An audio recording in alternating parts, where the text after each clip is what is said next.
Shalom saudara yang diberkati oleh Tuhan Yesus Kristus, sahabat kabar baik di mana saja saudara berada. Hari ini kita jumpa lagi dalam program Kabar Baik, mendorong hidup lebih baik. Saya sangat yakin dan percaya saudara tetap sehat, diberkati, dilindungi oleh Tuhan Yesus Kristus.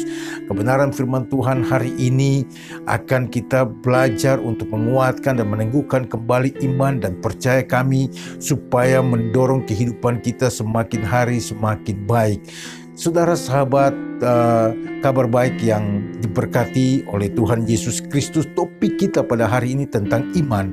Nah, saudara yang diberkati Tuhan, kalau bicara tentang iman itu banyak sekali saudara telah mendengar tentang iman, banyak sekali telah membacakan buku-buku, bahkan hal-hal yang berbicara tentang iman, saudara yang diberkati oleh Tuhan Yesus Kristus. Nah, kata iman sendiri ini baru saja dimulai ketika orang-orang mulai percaya kepada Tuhan Yesus. Murid-murid Yesus adalah orang yang pertama dikatakan sebagai orang-orang beriman. Itulah sebabnya iman ini merupakan tanda bagi para pengikut Kristus. Di dalam Markus pasal yang ke-9 ayat yang ke-23 dikatakan bahwa tidak ada yang mustahil bagi orang percaya. Ayat ini ditujukan kepada murid-murid Yesus, kepada para pengikut Yesus, bahwa tidak ada yang mustahil bagi orang percaya. Artinya orang percaya itu adalah orang beriman. Tidak ada yang mustahil bagi orang percaya. Saya dan saudara adalah orang percaya. Kita disebut orang beriman. Itulah sebabnya kabar baiknya bagi saudara bahwa saudara adalah orang percaya. Nah, saudara yang diberkati oleh Tuhan Yesus Kristus, sahabat kabar baik. Iman itu artinya ketergantungan secara total kepada Tuhan. Saya ulangi sekali lagi, iman adalah ketergantungan, bergantung penuh secara total kepada Tuhan. Ketika Adam dan Hawa jatuh ke dalam dosa, maka mereka sedang melangkah keluar dari ketergantungan kepada Tuhan. Padahal sayangnya saudara, Tuhan telah memberi prioritas utama atas iman itu sendiri, sehingga orang yang beriman, orang yang hidup dalam iman itu mempunyai akses yang cukup luar biasa. Karena segala prioritas, segala hal Tuhan sudah letakkan di atas iman itu.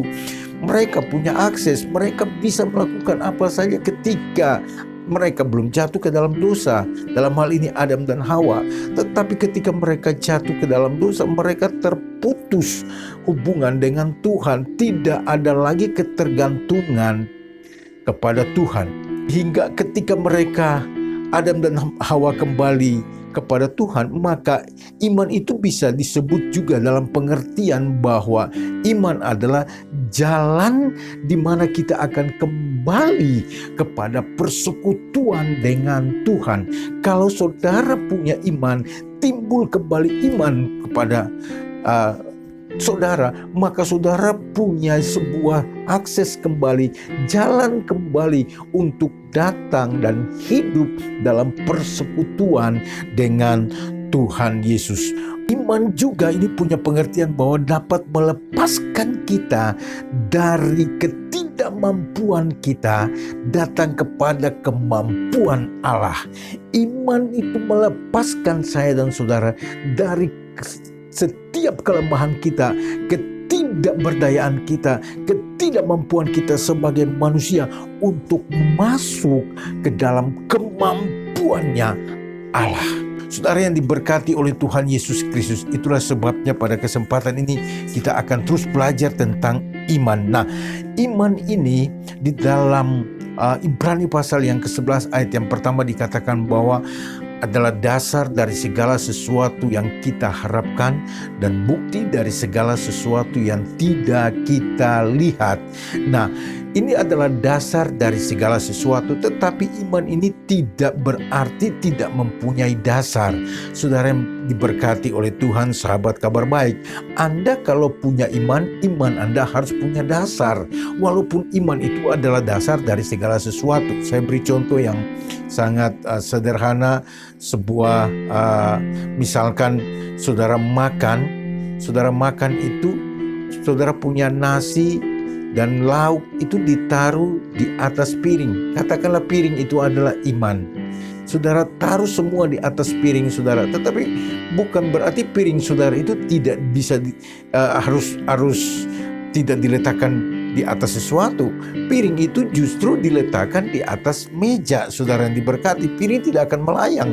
Itulah sebabnya iman adalah dasar dari segala sesuatu, tetapi iman juga harus punya dasar. Tidak mungkin kita punya iman, kita orang beriman tanpa dasar. Ada 3 dasar utama yang menjadi landasan iman dari saya dan saudara. Yang pertama, iman itu didasarkan pada sifat Allah. Saya ulangi bahwa iman itu didasarkan pada sifat Allah.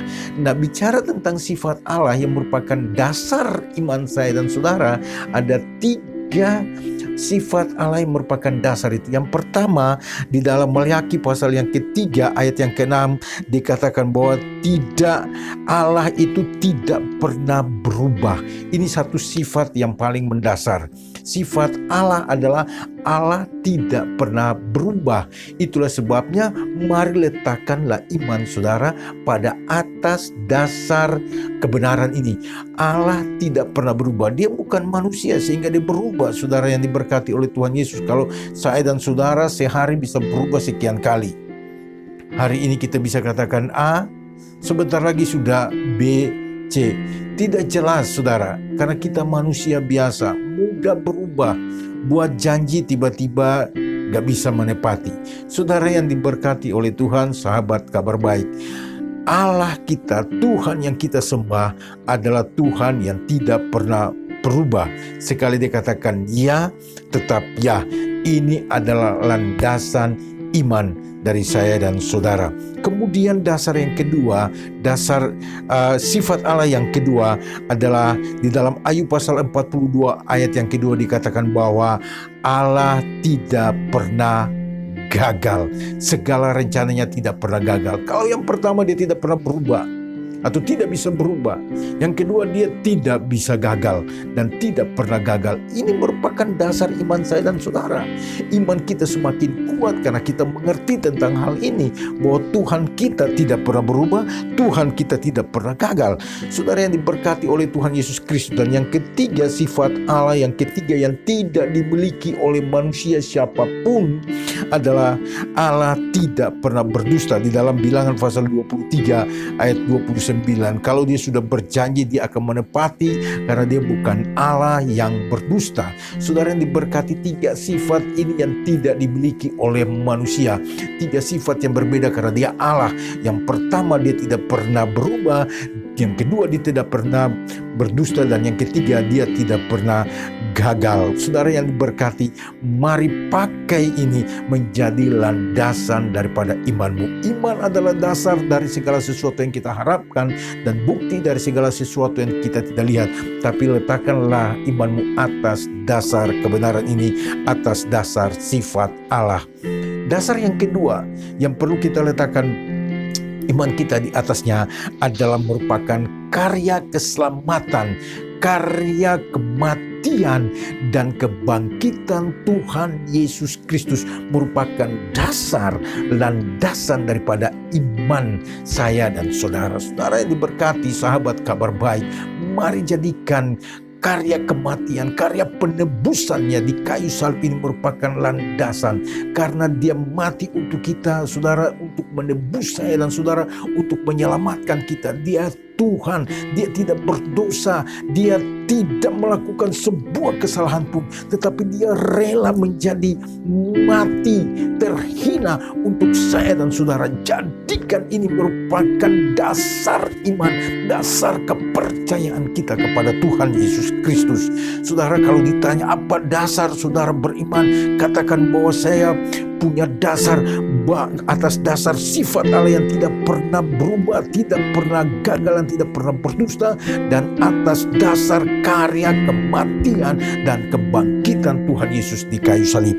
Kemudian landasan yang ketiga atas dasar iman saya dan saudara adalah ketaatan kepada firman Tuhan. Saudara yang diberkati oleh Tuhan Yesus Kristus, ini sangat luar biasa kalau kita memahami dan mengerti jelas tentang dasar-dasar iman ini, maka kita punya kekuatan yang baru, kita punya roh semakin terbakar, iman kita semakin menyala, iman kita semakin kuat lagi di hadapan Tuhan. Mungkin saat ini saudara mengalami masalah sehingga iman saudara mulai lemah. Saudara, saya mau beritahu saudara bahwa letakkanlah dasar imanmu atas dasar sifat Allah. Dia tidak pernah berdusta, dia tidak pernah gagal, dan dia tidak pernah berubah. Kalau saat ini saudara sedang sakit dan lemah imanmu, saudara percaya bahwa Tuhan tidak pernah gagal. Dia sanggup menyembuhkan saudara.